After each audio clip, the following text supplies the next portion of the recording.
You're listening to the Mind Your Business podcast, episode number 5.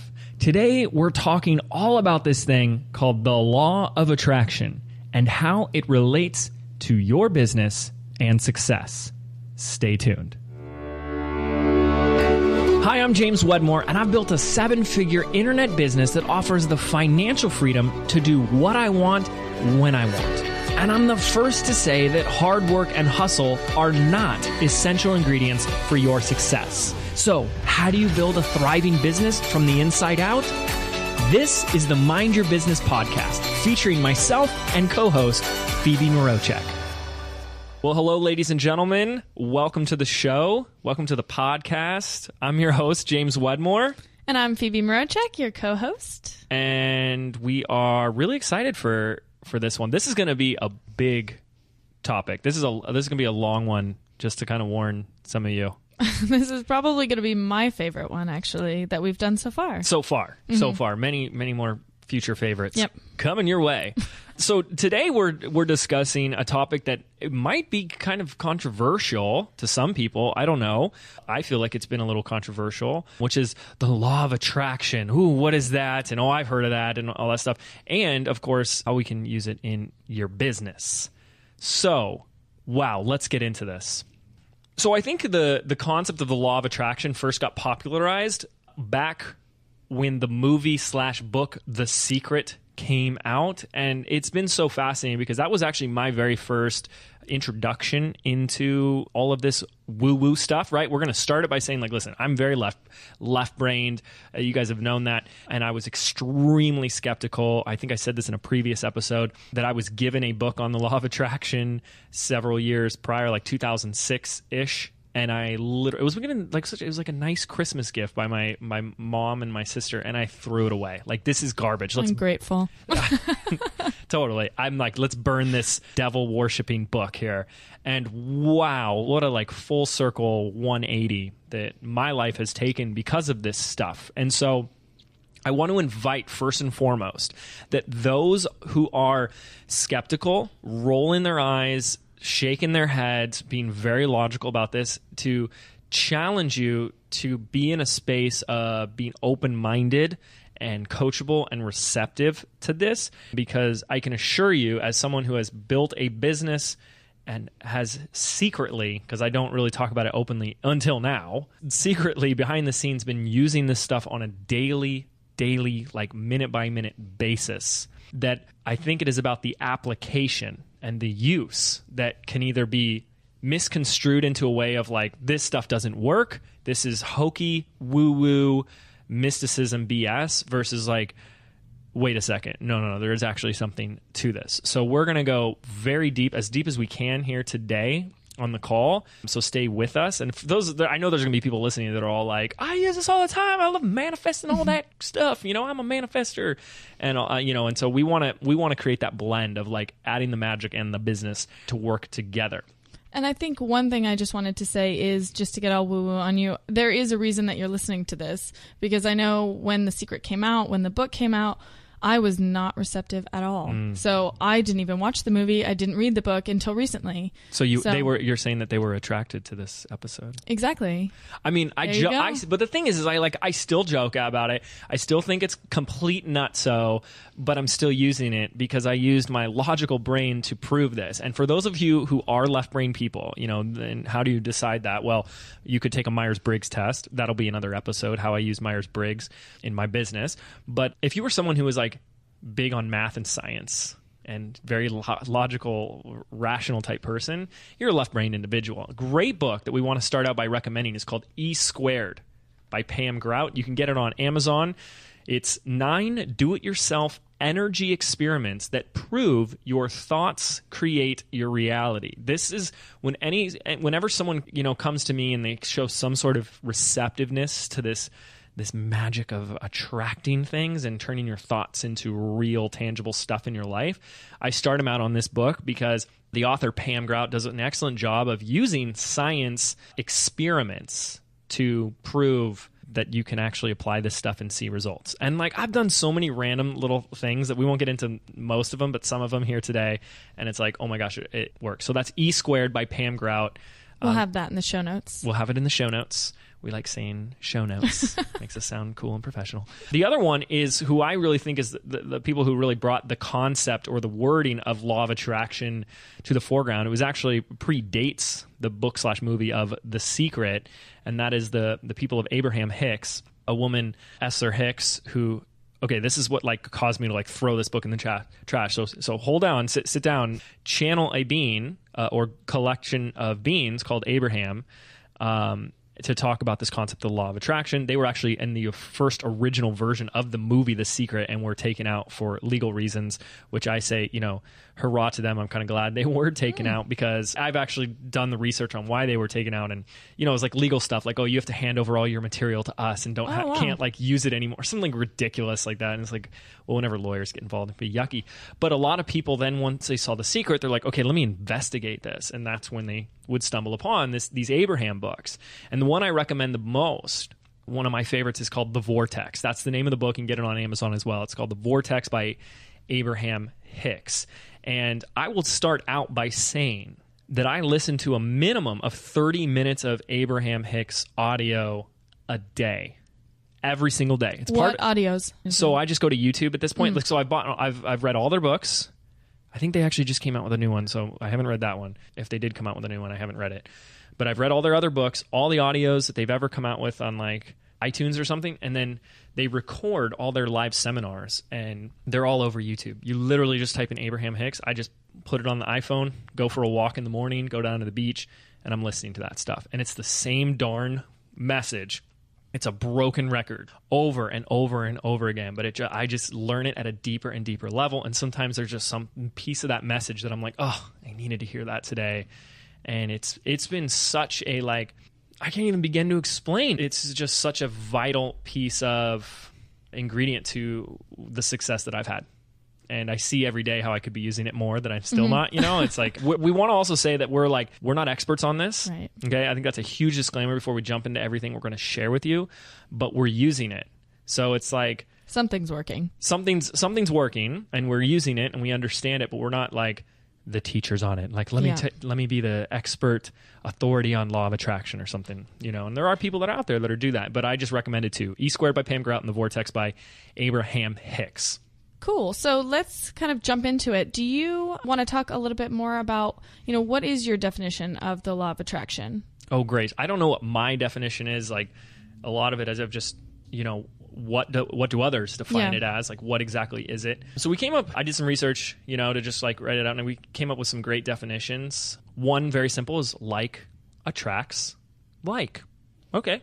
I think that's the one I normally use when I'm talking about it, and they'll say, oh, what is it? And I say, oh, like attracts like. And then you have to kind of go on and explain because like, what does that mean? Yeah, exactly. I don't know. Sometimes, it's like there's like, we hear it every day in axioms or cliches, like misery loves company. Right. Isn't that the same thing? Like, misery attracts more misery. Like, how many times have you been like gossiping with your friend, or they're complaining about something, and all of a sudden they share something that happened bad, and you want to share something that's happened bad with you? That's like attracting like. Whatever something is brings more of that same essence to it.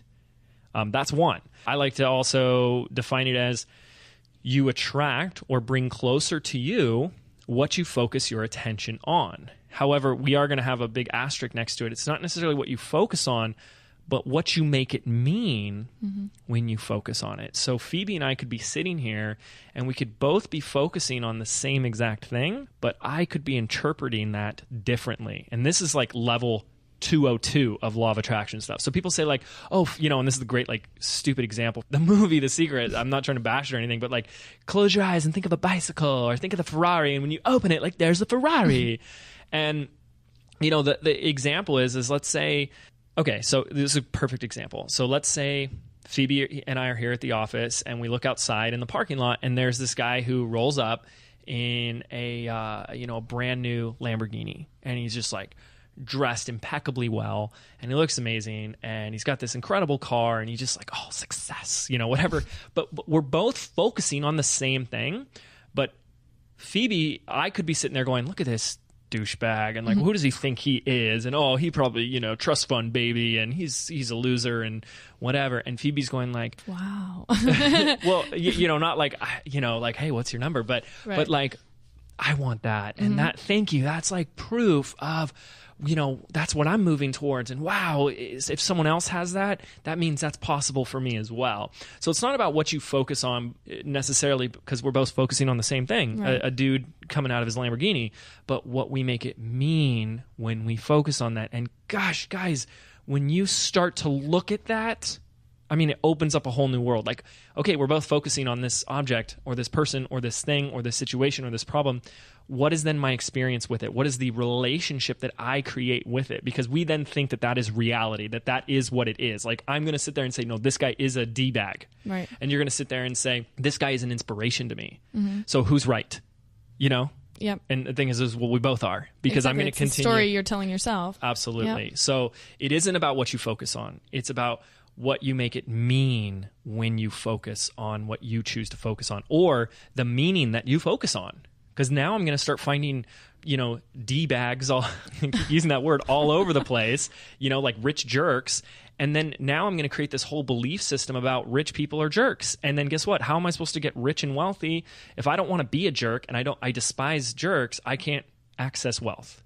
So, I mean, it creates this whole and I'm going to go down the other way, and I'm going to be surrounded by all these really positive, successful people because I've made that mean that, obviously. And that this is proof that it's coming your way. Yep. And there's a great analogy of, I don't know where this comes from, so, bear with me. There's so much I read and learn on this stuff of I think it's the driftwood analogy. It's like when Christopher Columbus was looking for land and they saw driftwood.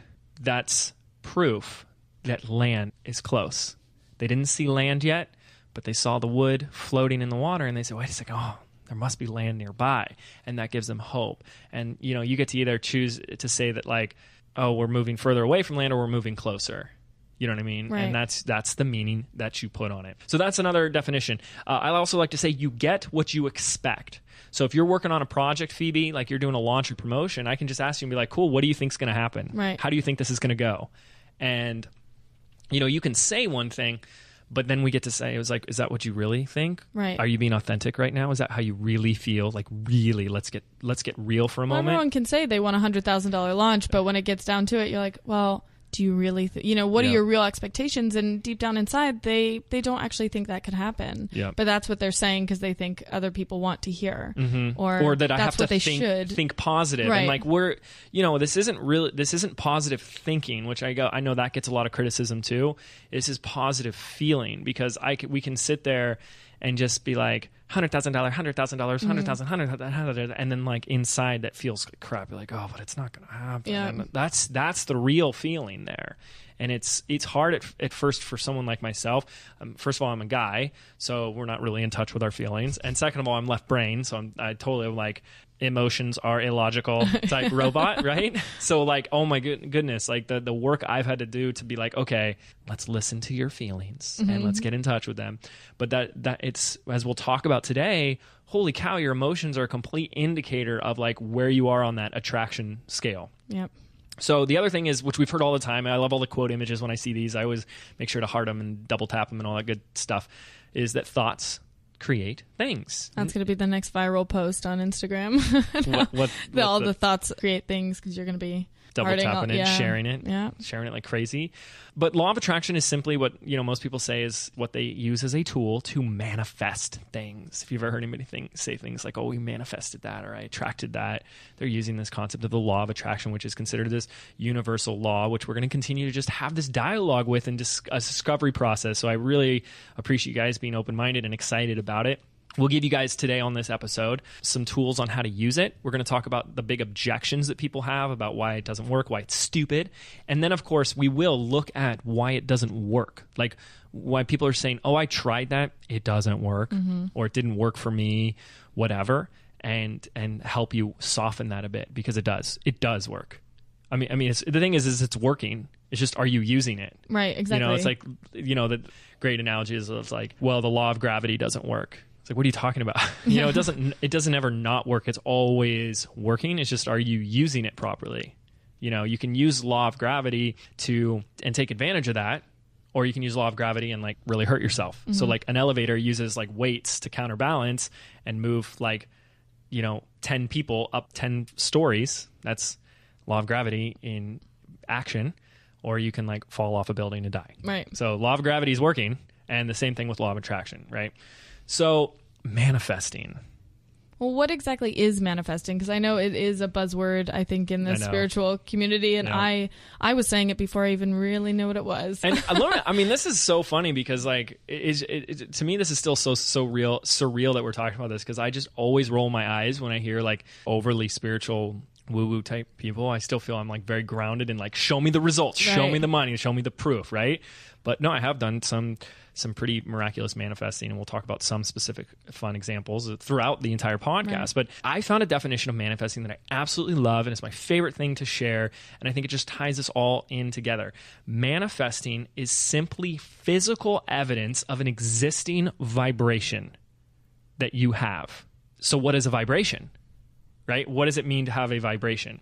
So, we could get into this whole, concept and conversation about energy, that we're all made up of energy, or moving particles and atoms and electrons and protons and all that nerdy science and quantum physics type stuff. But let's start with that and say that everything is energy, and so everything is this like vibrating energy, and we vibrate as well. But that vibration is indicated by our emotions. Like, have we ever stopped to think before this stuff was around, or before you ever heard of it, and say like, well, what the heck are emotions? Like, why do I have feeling? Why do I feel any way at all? Why do I feel happy versus sad at all? Like, how often is that talked about? Like, a lot of other things are talked about in science and biology, but like no one. You never taught that as a kid. Yeah. No one teaches you to pay attention to those. And I think only for me personally, only until the last year have I really been in touch with that. I mean, as a woman, obviously, I think when you're happy and sad and all that. And I've always said, oh, I'm such a happy person all the time. Yeah. And I think we'll talk about that a little bit later. But like, it is like a deeper question to really go down the rabbit hole. Like, why do we feel at all? Right. It's crazy. But what if we could say that, like, well, all emotion is, or feeling is its indicator. It's like a gauge. I like to say it's like a compass. It's a compass. I love it, on where you're vibrating or where you're tuning in. And I like to use an analogy that, it's the same thing with feeling things physically. If I took an open flame and put it over Phoebe or under Phoebe's hand, what would that feel like? Probably pretty warm. Pretty warm, pretty hot. It would not feel good. Right. Now, why would it not feel good? That's like, let's just play around with this. Why wouldn't that feel good? Because it's burning my hand. It's not good for you. Right. Yeah. So doesn't that pain create a signal to your brain that you should remove your hand from the flame? Yep. What if our emotions are doing the exact same thing? What if our emotions are telling us what we should remove from the flame, or move towards something better? But instead of moving physically, it's about changing our thoughts. So when we feel yucky and bad, depressed, angry, sad, insecure, full of fear, what if our emotion is just telling us like, hey, move your thought from the flame. You can shift it. And unfortunately, though, the law of attraction also brings more of that negative thought. So it's like this, it can be this vicious, yucky then cycle. That flame just gets bigger. And it just gets bigger. Yeah. Right.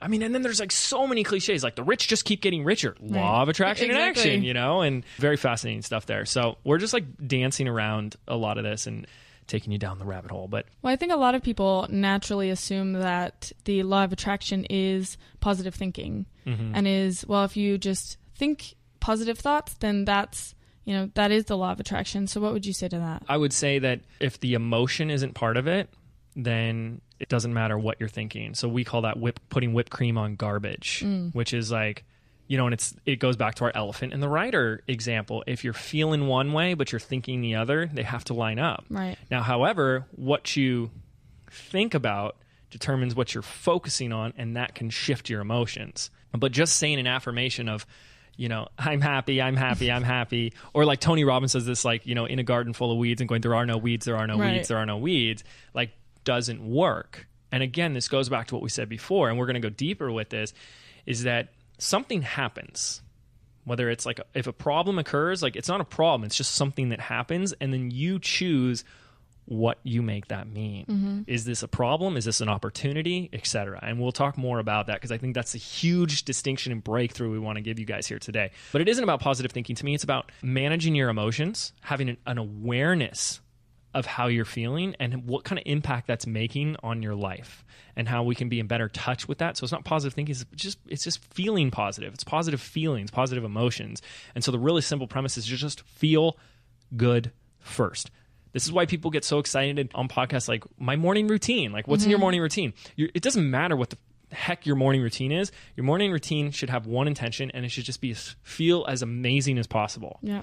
And amazing isn't an emotion. It's just whatever positive emotion you're going after. If you want the emotion of feeling free, of ease, of grace, of light, of joy, of gratitude, that becomes the sole intention of your morning routine, and of course the rest of your day. Well, I was going to say, I saw something recently that was saying that when you go to right before you go to sleep, that is such a powerful time, because that then determines how you're going to feel the next morning when you wake up. So if you go to bed upset or disappointed or angry or whatever, then you're going to wake up feeling that same way. So that is a really critical time. Because everything kind of like stops when you go to bed, right? It's like you put on pause. Put on pause. Yeah. So there's like and then we could get in the whole concept of like what dreams are and what dreams do with that, but that's another episode. But why I think this is important is because, again, business is about results, but what determines your results? And that's your actions, the actions you take. But really, what creates your actions? What determines your actions? And we like to say that your thoughts shape your actions. So what type of thoughts are you thinking? What type of beliefs do you have? And if your feelings are out of whack with those thoughts, it's an uphill battle. It's a struggle. So it really is about feeling good first. And if you guys are still feeling like this is a little woo-woo and like, oh, come on, rolling your eyes, that's fine. I did for a very long time. And it just kept popping into my sphere, and I kept seeing proof of it, and I kept putting the test. And we're going to give you guys some steps here today to treat this like a science experiment if you've never done it before. And of course, some of you are like, oh, I do this, but it's been a while, and gosh, this is a real great refresher. But what I want to give you guys right now is a great example of a video that's on YouTube, which we'll have a link in the show notes for, which is one of my favorite videos. It's from the CEO of Mindvalley, Vishen Lakhani. And the title of the video is called Happiness is the New Productivity. And he's at a talk somewhere at some conference, and he's talking about how his company exploded its growth. They had 400% growth, and they showed the graph. It just went from like small, like just explosion, like total breakthrough in his business. And obviously Mindvalley is a very successful company, and he's the CEO of it. And it really started when he discovered that business isn't about strategy, it's about mindset first. And so he talks about this concept of flow. And the thing is we've heard flow, there's been a lot of books on it, and we can go deeper on it. It's a very fascinating topic, but I like his definition of how he describes flow. And it becomes his daily practice as the CEO, but also the daily practice that he encourages for all his employees, which is this perfect dance, this blend of being happy in the now and having a grand vision for your future. And he even goes on, as soon as he explains this, to say that he learned a lot of this from studying, and he just says it like really quickly. He says Abraham Hicks, and then he moves on. So I don't think, like, it's a 52-minute video, and from what I recall, I don't think he actually ever used the words law of attraction. We're just like throwing it out there, law of attraction. But to have the CEO of this big company talking about like how he's studying Abraham Hicks, is a huge indicator. So if we kind of break this down of what he talks about being in this flow state, it's happy in the now and having a grand vision of the future. What this really is about having gratitude right now, no matter where you're at. Everything is about gratitude for where you are, getting to do things, not having to do things, right? That's such an amazing distinction. Like Phoebe and I get to do this podcast, not, we have to do a podcast episode again today. Right. We get to do it.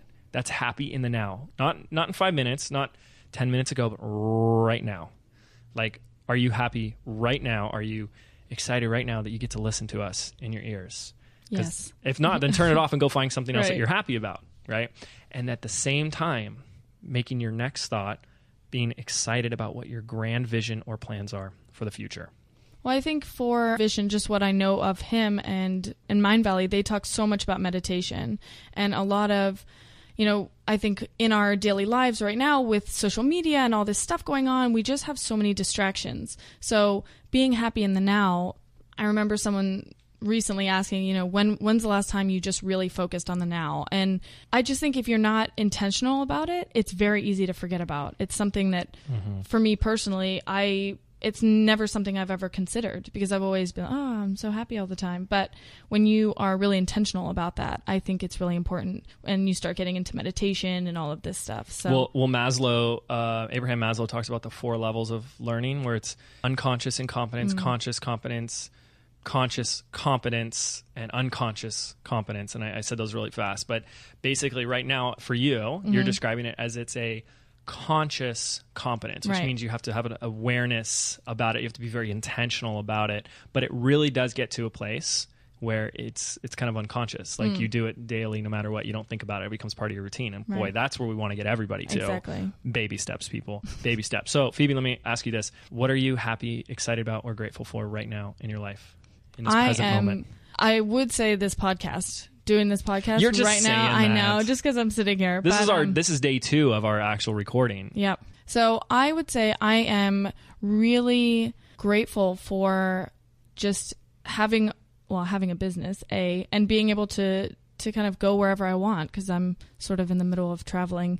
And you realize what's so funny is like, so you're practically technically homeless right now. So what's so fascinating is this comes back full circle to what we were talking about just a few moments ago.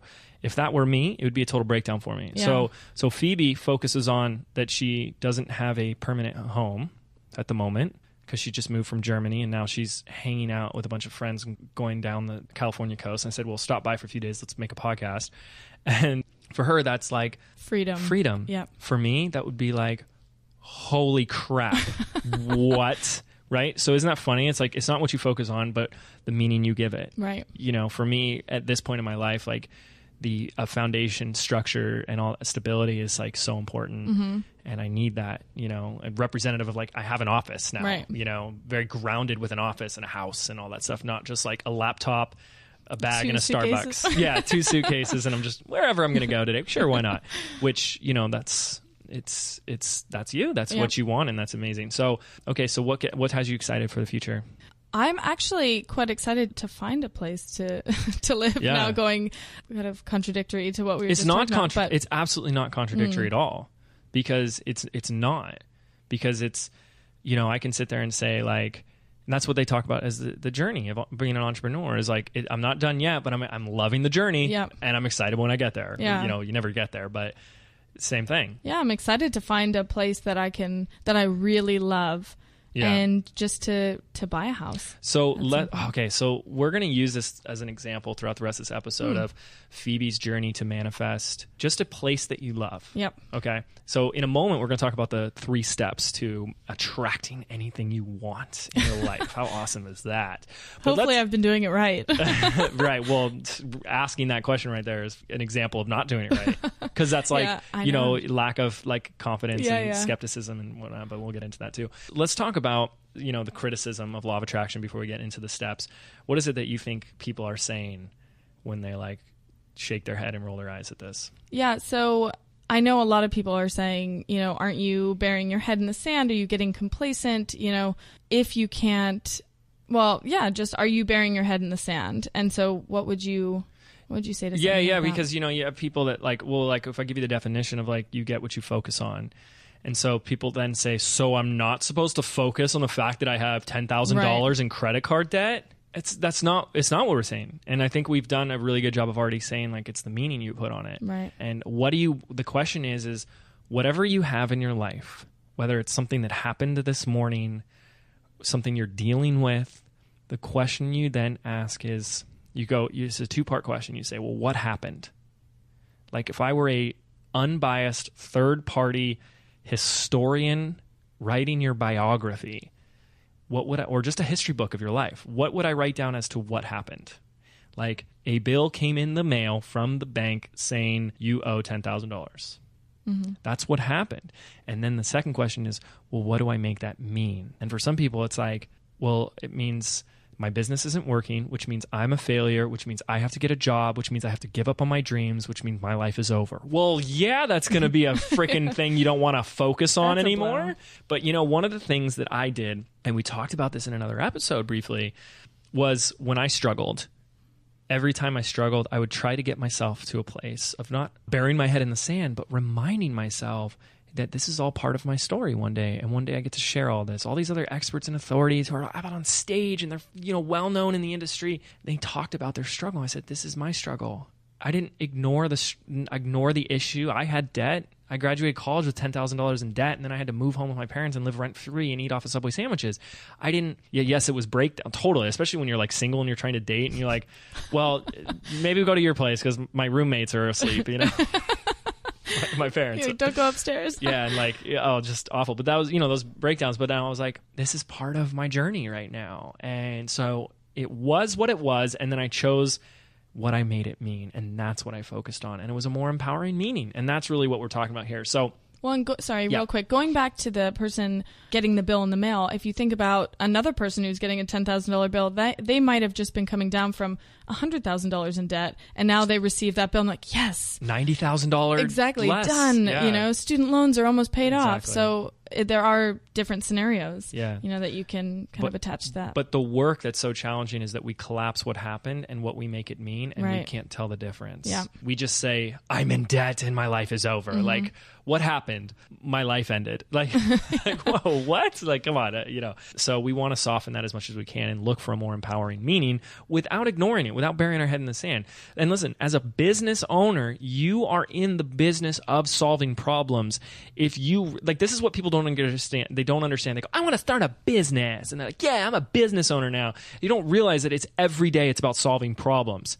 Freaking get on board with that. Mm-hmm. It's not like, oh yeah, I just put up my web page and look at all my money that comes in. This is awesome.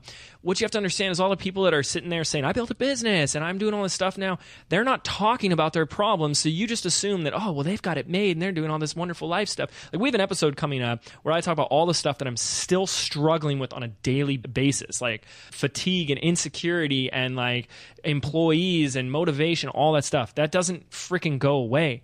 Every day it's a new problem, but you get to choose what that problem or that experience or that occurring is for you, what that means. Is it the end of your business? Does it mean you're a failure? Or does it mean a new challenge, a new opportunity, a new possibility, a new venture, a new part of your story? A new part of your story. Absolutely.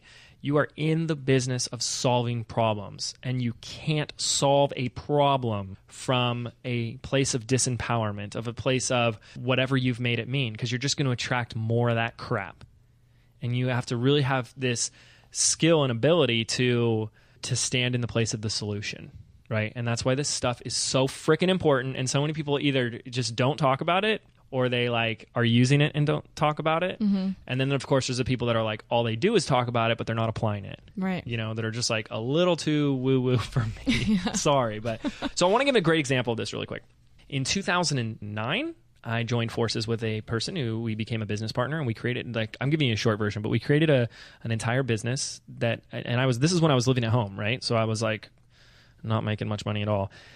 And we built a business overnight, and it just in my terms at that point, it exploded. Like, I went from making nothing a month to like $4,000 a month in like complete autopilot revenue. Like, that was life-changing for me. Yeah, like, I went from nothing to now every month $4,000, whether I worked or not. And it was just about refining the process and growing it and scaling and stuff, and did all the work. I don't say I did all the work. I did all the marketing. Mm-hmm. I did, all the business structural side. And then one day the business partner says, well, this thing's kind of running on autopilot now, so I don't think I need you anymore. And I was gone. I like wanted to fight it, right. no, this is our business. Like, we, naturally, as you would, And he said this line to me. Like, I was ready to just like, no, like don't break up with me. Yeah, don't break up with me. Don't dump me. But he goes like, do you honestly think that we even work well together? And the truth is like, for the last 2 months, it had been nothing but fights and quarrels and like not meshing and all that type of stuff. And I was like, no, and I don't want to continue this if I'm unhappy. And so we parted ways, and it was really scary. There was this free fall moment because I went from this stability. Like, I finally moved out of my living with my parents, and now I had an apartment. Oh my gosh. So I have bills to pay now. And now I have no more income coming in. There was a scary free fall. And less than 30 days later, my good buddy Lewis Howes reached out to me. And within 6 months, we launched Video Traffic Academy and did $400,000 in sales. It opened up the space to create that next step for me. And so I remember that I was really upset at first, and I wanted, nothing but harmful things to come to this person. But I had also been going through this spiritual training with this spiritual energy healer and been doing this Reiki stuff that I was still like, don't know what it is I'm doing. And I just got really quickly that I needed to complete this piece in my life and like let him move on and do his own thing, and me being like open and available and excited for the next thing versus letting this be like, that son of a bitch, like, you piece of crap, you blah, blah, blah, blah, blah, and just be like, hey, that was a chapter. And like, I look back, I learned so much there, and I would never trade that experience in a million years for what I learned and what I got. Like, it gave me a lot of the confidence, because this guy had a business that he was like barely making a sale today. And I came in, I touched it, and we blew it up to a 6-figure business in 30 days. Like that did so much for my confidence. But at the end of the day, I didn't want to be building someone else's business. I wanted to build my own. And I was like, what a great experience that was for me. But I could have chose to make it a breakdown. I could have chose to mean the biggest problem and all this negative stuff, but I chose to look at the positive side of it. And that's what you have to be able to do. It's hard in the moment, but your success as an entrepreneur is contingent upon your ability to reframe the problems or the unwanted that occur in your life and in your business. So you have to be able to look at what comes in and find a new meeting to discover the opportunity or find that breakthrough from the breakdown that's happening. That's the work. That's the work of being an entrepreneur, is something happened and you go, where's the good in this? Or where's the opportunity in this? And the people that are successful do that really stinking well. Not always, but always. I try always. Anytime something's happening to me, I'm like, what is the lesson in this? What is this trying to teach me? Or what is what am I going to learn from this? What's going to come of this? What opportunity can I find in this, even though it gets really difficult sometimes? It's so hard when you're in the breakdown, because you're like, no, this sucks. Like, why does this have to happen to me? Absolutely. But you're not alone. That's what happens to everybody. It's a human condition. But I also want to say that what's really important too is that I want you guys to get that, again, talking about the burying your head in the sand thing, is that what you're experiencing right now, or what has just happened, like maybe it happened yesterday, or what your bank account looks like, or what your business looks like right now, is a result of what you have been attracting in the past. And some people do not like that, because it really is about taking responsibility, like 100% responsibility. So it's about the vibration that you've offered. It's about where you've dialed in on that frequency in the past to get you here. Because there is this whole concept of this delayed effect of like, I can wish for the Ferrari today, but I'm not going to close my eyes and walk outside and there it is right there. There's the delayed effect, right? And so I like to use the analogy of like working out or fitness. So if we look at like your body type, like if you're overweight and you're not happy with how you look and how you feel and your energy levels and stuff, that didn't happen today. That happened over a course of time. Okay. And the stuff that you did or didn't do, the things that you ate or didn't eat, has now created your current weight, like it or not. Some people are gonna be like, yeah, that's why I'm so fit, because I took that time to be disciplined and work hard. And some people are like, okay, you got me. I haven't done yoga or go to the gym in 6 months. Like, okay, it's the same thing with this whole vibration, law of attraction stuff. Is like, what your current circumstance is a result of the past. And so now once you get that and know that, it's about, okay, what am I going to do today in order to improve tomorrow? So it's really about taking that step towards forward thinking, envisioning a better future right now, which goes back to the whole Vishen Lakani and the flow about like, well, get grateful now, get excited and passionate and happy and content in the now. Always be excited for that future, whatever it may be. And it doesn't have to be specific. Here's the thing. A lot of people, when they do this law of attraction stuff, they go, well, I have a hard time knowing what I want. What do I really want? Do you at all? I know that we had a conversation about this, and I said, oh, I have no idea. Yeah. And we kind of went, that's BS though. Exactly. You do know what you want. Yeah. Maybe sometimes it's like a fear of, well, I don't know how like specific I'm allowed to be, or what if I say it and I don't get it? Am I going to look like an idiot? But I remember when we had this conversation, you were like, well, how do you want to feel? Yes. And that for me was a light bulb moment. And I just thought, oh, actually I do know exactly, Yes. I do. I want to feel happy. I want to feel loved and accepted and all, there are a lot of things that, when we're taught to kind of look at our goals and dreams, it's always like really material things. It's like, oh, I want this huge house and I want all this stuff. But no one, as we said earlier, nobody talks about your feelings. How do you want to feel? I think for me, that was something I've never considered, which is a little bit embarrassing, but things that nobody ever tells you that, I think. And there's no manual to be like, oh, this is how you're supposed to want to feel. Well, and that's the whole like walking, talking contradiction of why we really started this podcast, is that everyone and their mother wants to start a business now, or they are starting a business. And if you've been doing it for a year or two, you realize that like, well, why'd you want to start the business? Like, oh, just have that sense of freedom. Like that's everyone. Everyone's just going to say that. Okay. Yeah. Like it's all the same thing. It's you want freedom. You want to stop having people telling you what to do and run your life for you. You want that freedom.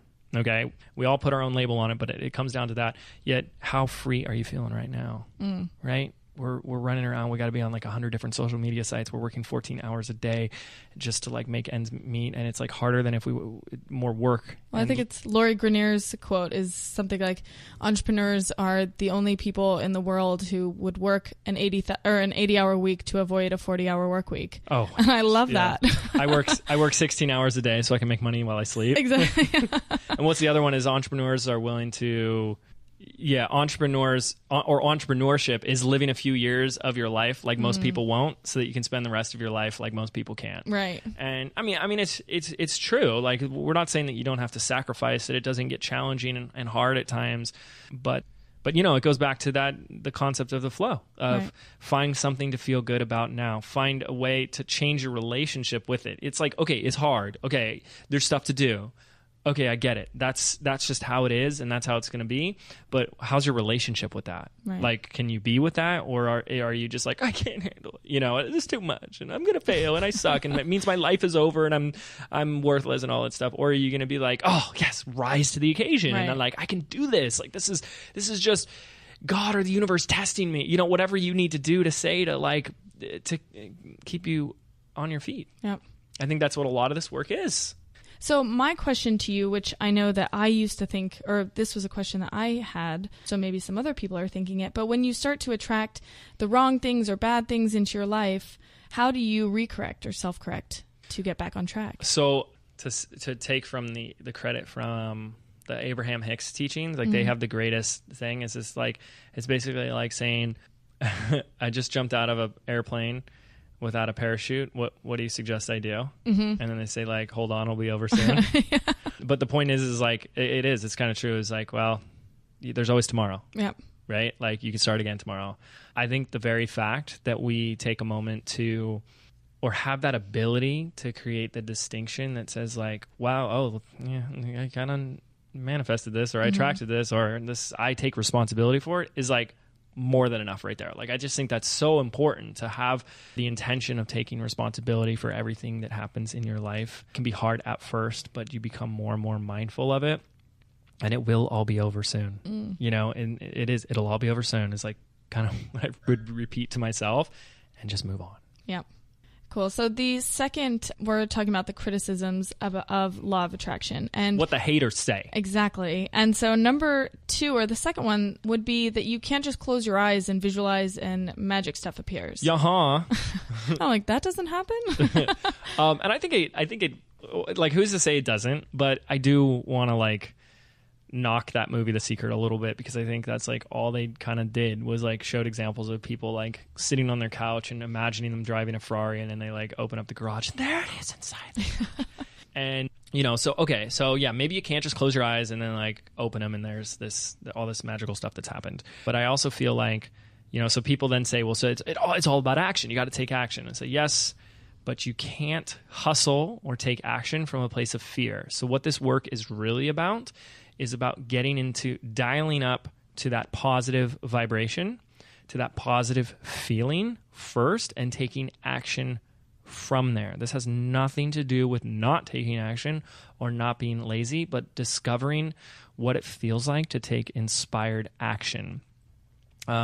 This is about finding the easy path and going with the flow. As Abraham Hicks talks about, like upstream or downstream. That's really what it is. Some great examples of this for me personally is like this podcast. Like we had an idea like, hey, let's do this podcast. Like it's been in the back of my head for years. And then all of a sudden I made the decision, let's do this. And I reached out to Phoebe. Let's do this thing. This is my vision. And it has come together so quickly, so easily. And it's like, holy crap, here it is. So like you want to practice observing times in your past where you had a thought and you made a decision to do something about it, and it manifested. I mean, let's not even use the word manifested. Like, it became tangible and real. And like, we're sitting here, we're at this table, and I'm talking into a fancy podcast microphone that I didn't have a week ago, and a mixer, and we're 5 episodes in. And I'm here. And you're here from Germany, like, as of like a week ago. Like, that's an example. Well, I was going to say, for me personally, my trip to California has been the easiest trip ever. I made the decision. I was living outside the U.S. for the last 7 years, and just said, you know what? For some reason, California's calling me. I'm just going to go with it. And I decided that about 3 weeks ago. Just randomly was like, I'm going to go. And now people have been popping up all over the place, and I have places to stay. I know people in all different cities I didn't even realize were there. So it's been amazing for me and just so easy. And that's what we're looking for, or we want you to look for, is like an easier way. An easier way. Instead of listening to these quotes that are like, if it's not hard, it's not worth doing. Bleh. Like, okay, we took action. Like, we're here. This is our 5th episode, but it has been light. It's been easy. It's been in a state of flow and creativity and fun, and great things will come from this. And we have no doubt about that. What you expect, you get. But we were at dinner coming up with ideas, and I had to stop. I was like, this is too good to be true. Like, it's too easy to come up with ideas. That's that flow state, and that's that effortless, and that's that downstream, and that's that law of attraction. Like, one idea leads to the next, and bop, bop, bop. I was like, come on, this is too easy. We can't have that many ideas already. What? That's crazy. And I think people get scared off by that when it is too easy, and it seems too good to be true. The office that we're in right now is so scary how like easy it was to find this place. I visited a buddy of mine in Maine, and I went to his office, and I was like, oh, you have an office? And I remember something clicked in my head, and I said, I want an office. And all of a sudden, like, the desire was created, which we're going to talk about the steps in a moment. And I just like told myself, like, I'm going to have an office. Like 20, 30 minutes later, I like just I'm on the East Coast, and I Googled Laguna Beach office space, and there it was, like, right at the top, a picture for this place that I'm in. What? And I said, oh, we got to tell the story of how I manifested something really cool I told you this story, the Ojai story. Okay, so we'll get to that in a second. See how, like, even my thoughts attract another idea and another thought? That's how it happens. So okay, I find this place, and the price was amazing, and I'm like, all right, this is the first place I see, right? That's what my logical brain does. That's too good to be true. Let's keep looking. And I looked, and I looked, and I looked, and I looked for 2 weeks, and I just kept coming back to this place, and here I am here. And then I got the next office space next to it. Now we have a video studio, and it's just, like, so amazing, so light, and so easy. So here's the other example I want to share with you guys of how I've applied law of attraction, but it has nothing to do with business. It has to do with other areas of our life. So I told this story to Phoebe yesterday, so I'll keep it short for you guys. But there's a little cafe next to my house that I walk to and I eat every day. And normally, because I'm such an introvert, I just put headphones on and like put my head down. So, like, I just don't want people to talk. It's awful, but I don't want people to talk to me. I just want to be in my own little space. Like, it's my alone time, even if I'm in public. And my phone was dead, so I couldn't listen to so I still have the headphones on, so people kind of know don't talk to me. It's awful. I thought I was the only one that did that. No, I'm sure everyone that's an introvert does. And I overhear somebody talking about Ojai, which is a place, in, like, I don't know, more central California area. And I'd never been there before. And they're like, oh yeah, I'm from Ojai. I'm just visiting down in Laguna Beach. And it just stood out to me. I was like, huh, Ojai. And then I sit down with my food a few minutes later, and another group of people, I'm eavesdropping on them, and they're like, yeah, I just got back from Ojai. It was so beautiful up there. And it was like, not the same person. This is a totally different person. And I'm like, well, that's kind of weird. Like, I just heard it again. And then my little sister, who I've never seen at that place before, I've never seen her, and I go there every day, stops by to go eat food. And I'm like, what are you doing here? Come sit down. And she's with a friend, and she's like, well, we're at yoga training. She's training to become a yoga instructor. And she's like, yeah, I'm actually finishing this week, and then we're finishing up with a yoga retreat for our graduation. And she's like, oh my gosh, you should go. And I was like, no, I'm not going to a yoga retreat. It's like sleep in a yurt. Like, it's not going to happen. She's like, no, you should come. It's going to be in Ojai. And I'm like, okay. What is happening Yeah, here? like, I think at this point, because I've had enough of this, like, awareness, I'm like, I get like chills every time I retell a story, and I'm like, okay, I think I should go. And that's where I met my fiance, and we're getting married in less than a year. I mean, like, what the That's amazing. Like, that's unreal. Like, and Chelsea, my fiance, like, we grew up in the same town. We never knew each other before this. And we had to meet in Ojai, which is 3.5 hours away, to like fall in love and get married. But if you hadn't been open to that, you know, if that had been you know, many years before, you might not have been receptive to hearing that and being like, rather than just saying to yourself, what a coincidence, that's weird. Mm-hmm. 3 people are bringing up this one place. I'm definitely not going to go to a yoga retreat. So that's really cool. And I think that shows that you've matured spiritually, you know, in a way that you are able to kind of harness that and appreciate it and actually move forward with it. Yeah. So that's cool. And so it's like, well, what does that have to do with law of attraction? Am I sitting there like every day being like, you know, find my wife, find my wife, find my wife? No, I wasn't, but I am like every day practicing like, you know, how I want to feel.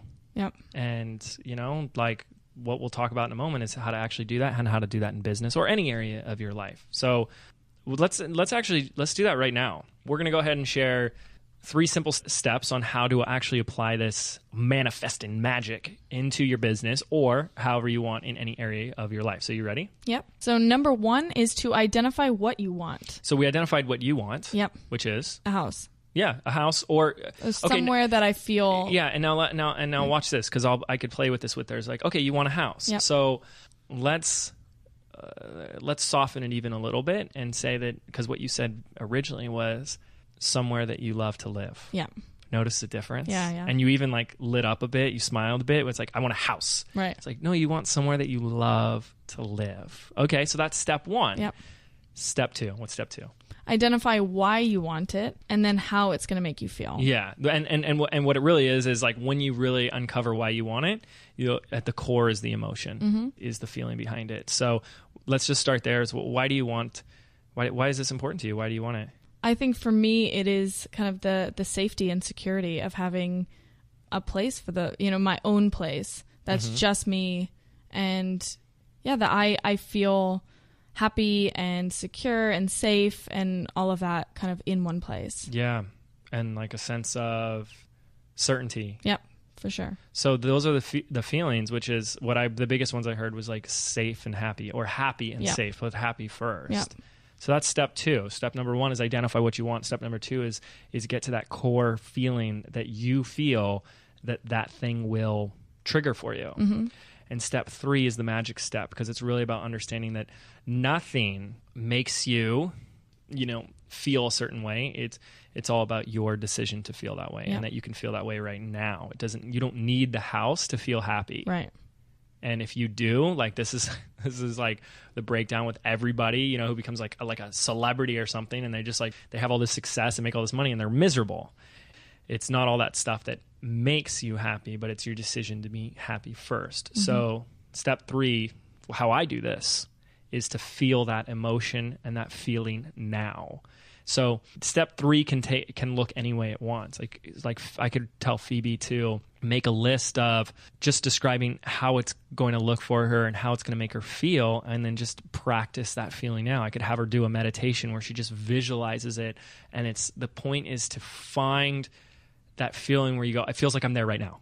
Like I feel it right now. Like that's what we're trying to do. And then, she could do that throughout the day. Or it could be that I tell her, hey, I want you to go to open houses, and I want you to walk through them, and I just want you to imagine that you live there. But it only works if you actually do believe that it's the feeling there. It's like, it's kind of using your brain to trick your emotions and your thoughts and your subconscious to be like, this is it and it's happening right now. So I do a visualization, and I try to think with all my senses. So I'm like, what is that going to smell like? Mm-hmm. Like, what is my dream house going to smell like, or my dream apartment, or whatever it looks like? What am I going to hear? Am I going to have like a little water fixture? Or am I going to hear not kids, but, at some point, my dream house would have kids in them. And, just really kind of visualizing that for me. I want it to be overlooking the water, and I just want it to be really bright and light and, airy and open. And so for me, that really puts me there and puts me in that place. I love that. And then what I do is kind of seal that 3rd step, however you decide to do that. We could have further episodes on the specific ways that you can do this, but I like to seal it with a little thing, 2 little sentences. It says, it is done. Show me. And that's when you realize that that's all the work that you need to do.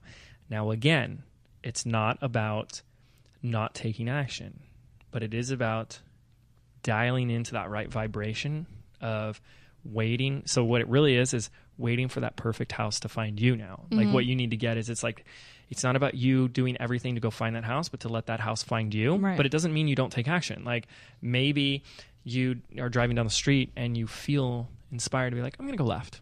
All of a sudden you find an open house sign and you're like, oh, look, an open house sign. Whatever. I got to go home. Like, no, that's when you go, maybe I should go in. Maybe I should pull over. That's the type of stuff. Like it's scary too, because like if you're very logically driven, it's like you have to let go a lot of a strategy and a planning of this is how my life is supposed to look. And by this age, I'm going to have this. And by that age, I'm going to do this and like that, which is like great to have that. But if you've kind of, what we're doing here with this whole law of attraction is like, as they say, put it up to the universe. Yep. And then the universe kind of knows better, has a better way of delivering that to you. Like you don't know how it's really going to show up. And you have to, it's kind of a free fall at times because you kind of have to be like, it's all going to work out, but I don't know how and I don't know when, but I trust that it will. And that is the work, and that can be challenging, and we just want to play with this. So it is about trusting that it will show up at the right time in the right way, and that you really don't know. If you want something, like you really just don't know how it's going to look, and to stop trying to control that. I think that's the challenge. Trust that you can't even conceive of how it's going to look. Okay. Yeah.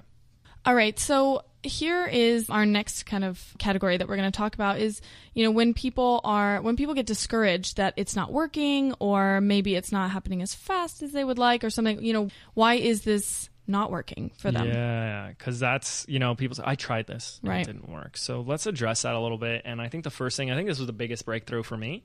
This is my Star Wars analogy, is that when you're using the law of attraction, you're trying to lift the X-Wing fighter first. Who are my Star Wars fans at? Okay, so in the second Star Wars, episode 5, Luke is on Dagobah with Yoda, and he's doing his training of the Force. And he's standing there, and he's like doing a handstand, and he's like trying to, and he's actually levitating pebbles and rocks and stacking them on top of each other. He's using the Force, right, Phoebe?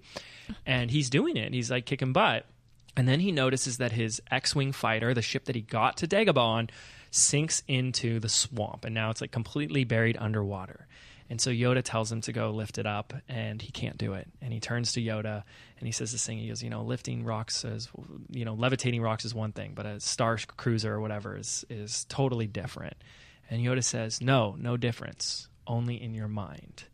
And the thing is if you've already made it different in your mind, if you've already made one thing bigger, then it is different, and you can't start there. So the best advice and the best thing that I learned was you have to start with the small stuff that you don't give two about. Like you just don't care about whether it happens or not. Like you have zero attachment. And the problem is we usually have a lot of yucky stuff and meaning and story and emotion with things around our business and money. So to start there and just like, I want to manifest $10,000 this week. Like, it's usually coming from like, oh, because I need that money, or like I've never made that type of money, and what would it mean for me? And what if I don't do it? And blah, blah, blah, blah, blah, blah, blah. And it's just too yucky to start there. So here's what I started with. I was living in New York at the time, and I hadn't moved there yet. I was visiting a lot right before I moved there. So this is like 2012. And I started with really small stuff. I focused on foreign coins. I looked for something that was kind of odd, but I would know it the moment I saw it. So I just started visualizing. It's really weird, but it was like crazy. I just started visualizing foreign money. Not that I wanted to make the money, but I wanted to see examples of it. And what I would do is I would visualize it, but then what I did to really engage the emotional piece, I would imagine what it would feel like once I saw it, because of what it would mean as proof that this stuff works. And then I imagined me telling some of my friends who I told, I'm like, who were into this stuff, that it worked. So I imagined being like going to someone and being like, hey, oh my gosh, you can't believe it. I just did it. And it worked. And it was amazing. And it was so cool. And blah, blah, blah, blah, blah. And like, that was the emotion I focused on to really instill it. I mean, it was crazy how it happened because I did it in the afternoon, and then I went and saw a musical with a friend, and we let's go get pizza afterwards. And there was a person in line in front of us eating pizza or ordering the pizza, and they dropped this money, and this money falls right in between my 2 feet, and it was like a dollar euro, and I just freak out. And then I told my friend this, and then we sat there and we ate the pizza, and I told them exactly how to do this, and they were like, cool, let's try it. And then they go home on the subway. and they found a foreign coin on the subway and took a picture and What? sent it to. I mean, it was so crazy. And we can always sit here and use our left brain and say, "Oh, come on, that's a coincidence." Like, Right. whatever. So what? I don't care. It doesn't matter. All this could be a coincidence. But the point is like results and feeling good, and like what else really matters. Yep. So. I started with small things and I built the muscle. I started small. It's like really like trying to go into the gym and say, I'm going to lift 400 pounds. It's like, why don't you just start with 10? Like, let's just keep it light. And it doesn't work with the stuff that you've got a yucky relationship with. So develop that muscle. Now that's the first thing. The other thing that won't work is because when we get that, like, this is the curse of all this, is that when you start gaining an awareness and a distinction for how this works, and my emotions mean this, and I got to mind my emotions. Now, every time that you don't feel good, you're going to beat yourself up for it. Beating yourself up is a negative emotion. So it's just this vicious cycle, and you have to be really, careful about that. I think you have to just go easy on yourself. Yeah, I was going to say, be really patient, because now all of a sudden that you're thinking about it, you realize how messed up you really are. But notice that. But like let's even play around with that, because I mean, you can go in your head so much. Be patient about it. You can't be patient about it, because being patient is trying to cover up that you're not patient. So like if I tell you, Phoebe, be patient, it really means that you're not being patient. Right. So it has to be you can't even have the feeling of being patient. You know what I mean? Even being patient means that on some level that you're not really being patient. Does that make sense? Yeah, for sure. Like if you really check in with that, you're like, I need to be patient. I'm going to be patient.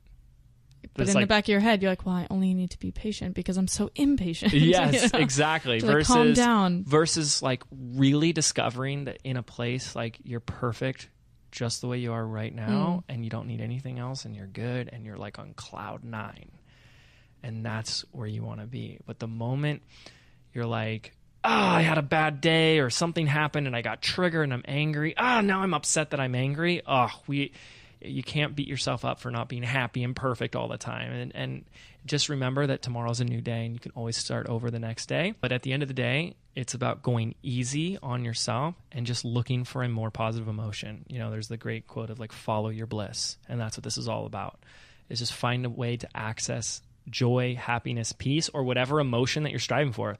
If it's the emotion of freedom, like feeling free, like what are you doing right now to feel free? No matter what your current circumstance is, because you're creating the tomorrow, you're creating the 6 months from now, you're creating 2 years from now today. So find time, find any way to feel that, create a space for that, even if it's only 5 minutes a day. If you have the worst job in the world, you're working 14-hour days, you got the worst boss in the world, can you find 30 seconds to feel that feeling of freedom? Just start there. And then that 30 seconds could turn into 60, could turn into 90, until all of a sudden you're like, yeah, I quit my job and I started my own business. That's awesome. And it could take longer for some, as it would, because it's like how well you're practicing this, how well you're using this. So that's pretty much what we want to leave you with. We want to give you some homework, some action items that you can walk away with this. But first, I want to thank our listeners for allowing us the space and the opportunity to even talk about this. This is something that I've been doing for a long time, but I've always been nervous to like share that I'm doing this, because there is it's such a polarizing topic, especially in the business world, because people are like, that's hard work. All it takes is hard work and hustle. And like, it's like, well, what if it's both? Like, what if it's inspired hard work? Like, what if it's hard work from a place of passion and love and just enjoyment versus like, if I don't do this, I'm going to die. Like that's no good, right? No bueno. So I really appreciate you guys and the support in doing this. I mean that you guys are supporting us in this last hour. Yeah, still here. Yeah, exactly. People that are still here are supporting us, so you would have left by now. But again, this is something we'll be diving deeper in. This is the first, dip in the pool, first discovery of this maybe for some of you. Maybe some of you like have a level of mastery on it that is just incredible. We're glad to open up this conversation and take it deeper, because it is something I use absolutely every day. And I think this is the work. This is the work. So we want to leave you with a little work. And it really stems from what I said towards the beginning of the podcast, is that the emotion, if we're talking about vibration, and emotion is an indicator of that vibration, that the emotion of gratitude, feeling truly grateful, has been said to be the emotion that is like the biggest accessor to manifestation and attracting. It's like putting the magnet on just steroids. And so we want to give you that opportunity to create that emotion and just stay with that emotion. So the way you want to do this, your homework from moving forward from this episode, is to take a piece of paper, whether it's digital or actual physical paper, and write a list of 1 to 20. And every morning you want to fill that paper with 20 things that you're grateful for.